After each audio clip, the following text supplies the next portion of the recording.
Middle east में बढ़ते तनाव के बीच ईरान ने हाल ही में चौंका देने वाला कदम उठाकर दुनिया को हैरान कर दिया है। जी हां, बात हो रही है ईरान के सैटेलाइट लॉन्च की। ये बीते 15 दिनों में दूसरी बार है जब ईरान ने एक साथ 3 सैटेलाइट्स को लॉन्च कर अपनी ताकत का प्रदर्शन किया है। ईरान के लगातार सैटेलाइट लॉन्च से पश्चिमी देशों की नींद उड़ गई है।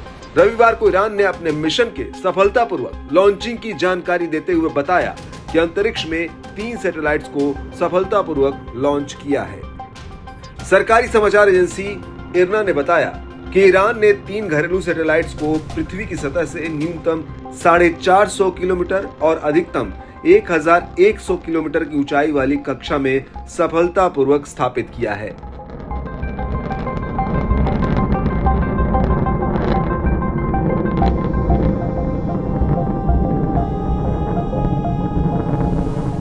महदा, कियान 2 और हतेफ 1 सैटेलाइट्स को सेमनान प्रांत में इमाम खुमैनी स्पेस लॉन्च टर्मिनल से लॉन्च किया।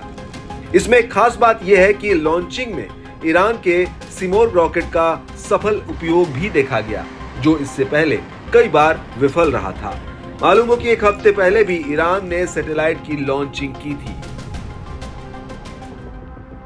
ईरान की सैटेलाइट लॉन्चिंग ऐसे वक्त हुई है जब गाजा में हमास पर इजराइल का युद्ध लगातार जारी रहने से तनाव बढ़ा हुआ है। वैसे तो ईरान ने इस संघर्ष में सैन्य दखलंदाजी नहीं की है, मगर इजराइल की ओर से ईरान पर सैन्य मदद पहुंचाने का लगातार आरोप लग रहा है।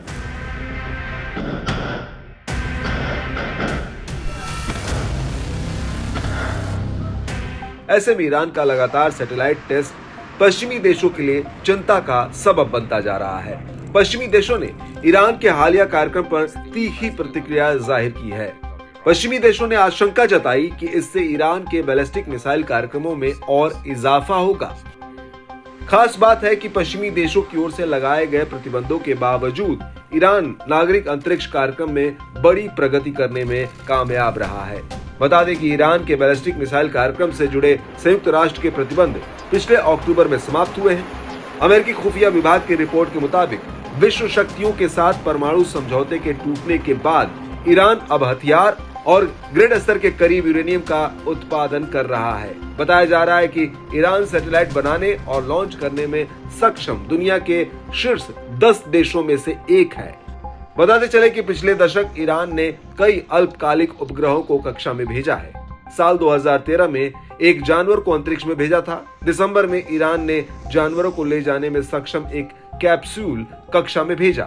दावा है कि ईरान आने वाले वर्षों में मानव मिशन की तैयारी कर रहा है। वहीं अंतर्राष्ट्रीय बिरादरी में इस बात की भी आशंका जताई जा रही है कि ईरान बेहद कम समय में अंतर महाद्वीपीय बैलिस्टिक मिसाइलों को विकसित करने में सक्षम हो जाएगा।